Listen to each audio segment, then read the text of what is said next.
بسم اللہ الرحمن الرحیم۔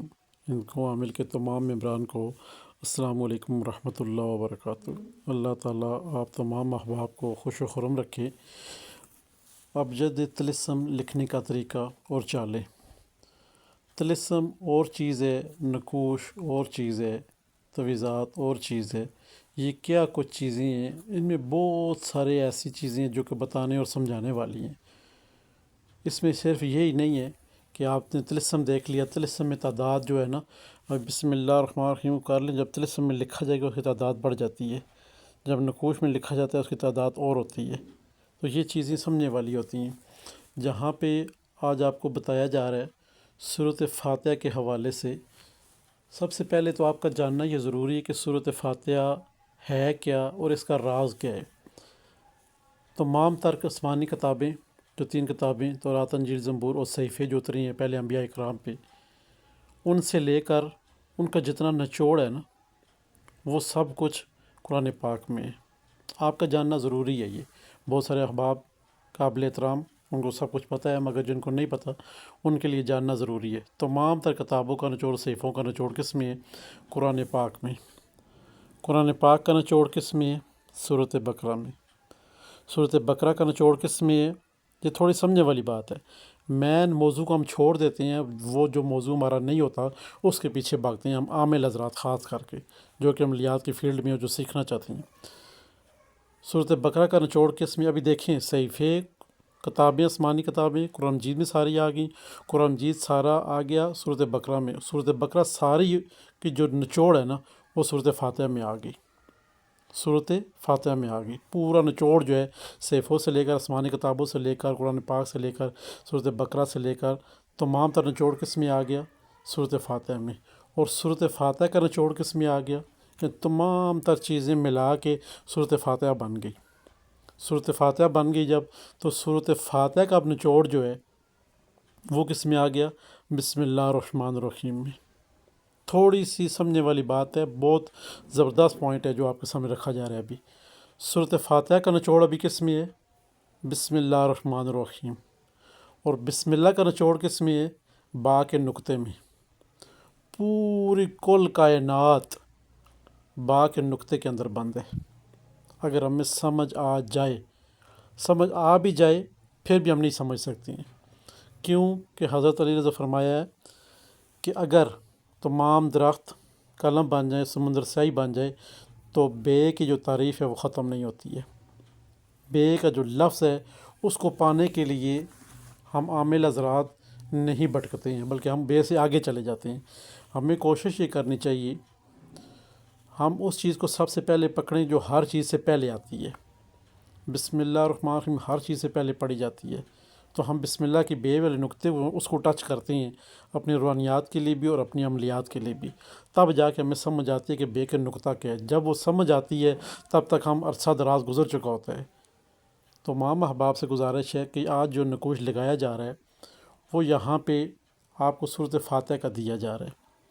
سورۃ فاتحہ کا طلسمی، ابجد طلسم، یہ نقوش آپ کو جو دیا جا رہا ہے، اس میں آپ نے دنیا کا بھی جو بھی آپ کا مقصد ہے نا، جو بھی آپ کا مقصد ہے، جو بھی آپ کا مقصد ہے، تمام ممبران سے گزارش ہے سوال نہیں کرنے، سوال اس لیے نہیں کرنے، بتا دیا کہ تمام جو آپ کا مقصد درکار ہے، میرے اوپر جادو ختم ہو جائے، بندش ختم ہو جائے، رکاوٹیں ختم ہو جائیں، زندگی کے ہرڈز بیریل ہیں وہ ختم ہو جائیں، مجھے جو ہے نا الرجی ہے، مجھے خارش آ رہی ہے، یا میرے سر میں روزانہ درد ہوتا ہے، گھر کے افراد ہیں بیمار ہو رہے ہیں، یا پھر مالی حالات تنگ ہیں، ذہنی ڈپریشن زیادہ ہے، اور ایسے مرض ہیں جو لا علاج ہے ڈاکٹروں سے، تمام تر بیماریاں، تمام تر علاج، تمام تر جادو، جنات، اثرات، بندشیں، نظر بد، یہ سورۃ فاتحہ کا جو نقوش آپ کو دیے اس میں بند ہے۔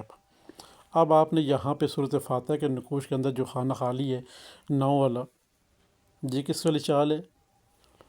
یہ نقوش کی چال، طلسم کی چال ہے یہ۔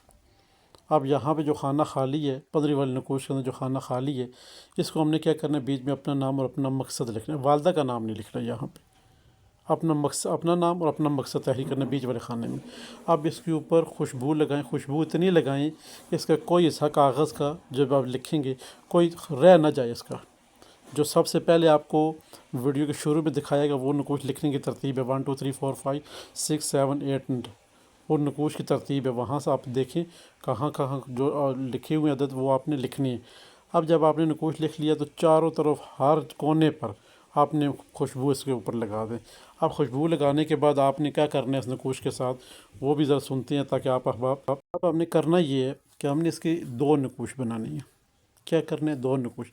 اگر آپ عامل ہیں، آپ کوئی سالی سوال والا آ رہا ہے اس کو یہ نقوش دے رہے ہیں، فوٹو کاپی بھی آپ کروا سکتے ہیں، مگر کیونکہ آپ ماشاءاللہ تمام احباب نے جب کہ 9 والے خانوں کا آتشی نقوش، آبی نقوش، بادی نقوش، خاکی نقوش کی ترتیب اور زکوٰۃ مکمل کر لی ہے، تو اب آپ یہ نقوش لکھ کے دے سکتے ہیں، خود بھی لکھ کے دیکھ سکتے ہیں، اور ترتیب اس کی آپ کو سب سے پہلے ویڈیو کے شروع میں دکھا دی گئی ہے۔ اس ترتیب کے ساتھ نقوش کو پر کریں اور بیچ میں سائلی کا سوال کرنے اپنا نام لکھیں اس کا، اور سوال لکھیں اس کا مقصد کیا اس کو دے دیں۔ خوشبو چاروں طرف سے معطر ہوگی۔ 2 نقوش بنانے ہیں اس کے، اپنے لیے بنا رہے ہیں پھر بھی 2 بنانے ہیں۔ ایک آپ کے تکیے کے اندر جائے گا، بازو پہ نہیں جائے گا، تکیے کے اندر جائے گا، اور دوسرا نقوش آپ جو بھی ہیں آتشی، بادی، آبی، خاکی جو بھی ہیں، ایک آپ نے اپنے مقررہ جگہ پہ رکھنا ہے۔ یعنی کہ جو احباب آتشی ہیں 2 نقوش لکھیں گے، ایک سرانے کے اندر، ایک آگ کے قریب۔ جو بادی ہیں ایک ہوا میں لٹکائیں گے، ایک اپنے تکیے کے اندر۔ جو آبی ہیں ایک پانی میں ڈال کے اسٹور روم میں رکھ دیں اور ایک تکیے کے اندر رکھ دیں نقوش۔ جو خاکی ہیں ایک نقوش کسی مٹی میں دفن کر دیں گے اور ایک نقوش آپ نے اپنے تکیے کے اندر رکھ دینا ہے۔ یہ ترتیب ہوگی آپ کی نقوش کی۔ اب کیونکہ آپ نے اس کے اندر اپنا مقصد بھی تحریر کر لیا تھا، اپنا نام بھی تحریر کر لیا، اب آپ نے جو کرنے والا کام ہے وہ کیا کرنا ہے؟ آسان ہوتا ہے، کوئی بھی کام ہے وہ آسان ہے، مگر ہم اپنے لیے مشکلات کھڑی کر لیتے ہیں۔ ہمیں مشکلات کھڑی نہیں کرنی بلکہ اس کا حل نکالنا ہے ہم نے۔ یہ ذہن میں رکھیں آپ تمام احباب، جب انسان خوشحال ہوتا ہے تو زندگی اس کی فریش اور تر و تازہ گزرتی ہے۔ جب انسان کسی مقصد میں گم ہو جاتا ہے، کھو جاتا ہے، تو اس کی زندگی مشکلات کے لیے آگے بڑھتی رہتی ہے مشکلات میں۔ تو یہاں پہ ہم نے اپنی مشکلاتوں کا حل تلاش کرنا، نہ کہ مشکلات میں کھڑے رہ کے سوچنا ہے۔ سوچنے سے ہزاروں بیماریاں لگتی ہیں، تو ہم نے اس چیز کو سوچنا نہیں بلکہ اس کا حل تلاش کرنا ہے۔ حل جب ہم نے تلاش کر لیا صورت فاتحہ اس کے نقوش سے، ایک نقوش مقررہ جگہ پہ رکھ دیا، ایک تکیے کے اندر رکھ دیا، اب ہم نے جو بھی اذان ہمارے کان میں آ رہی ہے نا، چاہے وہ فجر کی ہے، چاہے وہ ظہر کی ہے، چاہے وہ عصر کی ہے، چاہے وہ مغرب کی، چاہے وہ عشاء کی، اذان کی بات ہو رہی ہے، نماز کی بات نہیں ہو رہی۔ اذان جیسے ختم ہوتی ہے آپ نے دعا پڑھ لی، کلمہ پڑھ لیا، اس کے بعد آپ نے 7 مرتبہ صورت فاتحہ کو پڑھنا ہے۔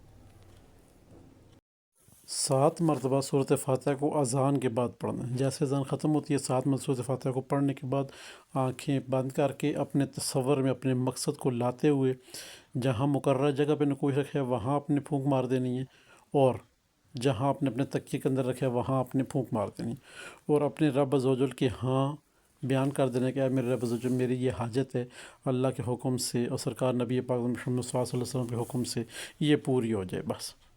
اب آپ نے کام ختم۔ جیسے جیسے اذان ہوتی ہے، جیسے آپ کے کانوں میں آواز آتی ہے، تو آپ نے یہ چیز کرنی ہے۔ کسی کو یاد نہیں رہتا، جب دوسری اذان ہوتی ہے تو اس کے ساتھ ہی عمل کر لیں گے ہم۔ یہ نہیں کہ وہ پچھلا 7 دفعہ نہیں کریں گے، پر اذان کے بعد صرف 7 دفعہ ہی ہم نے سورۃ فاتحہ کو پڑھ دیں، ٹھیک ہے؟ جیسے آپ فجر کی اذان سنتے ہیں اس وقت پڑھ لیں، ظہر، عصر، مغرب، عشاء سنتے ہیں تو پڑھ لیں۔ جب آپ کے کام میں لگی ہوں، آپ کو یاد نہیں رہا، ایک اذان ختم ہو گیا، دوسری کو دیکھیں وہ کہاں ہو رہی ہے، اس کی آواز آپ کانوں تک آ رہی ہے، جیسے ختم ہو رہی ہے اس وقت بھی آپ پڑھ سکتے ہیں۔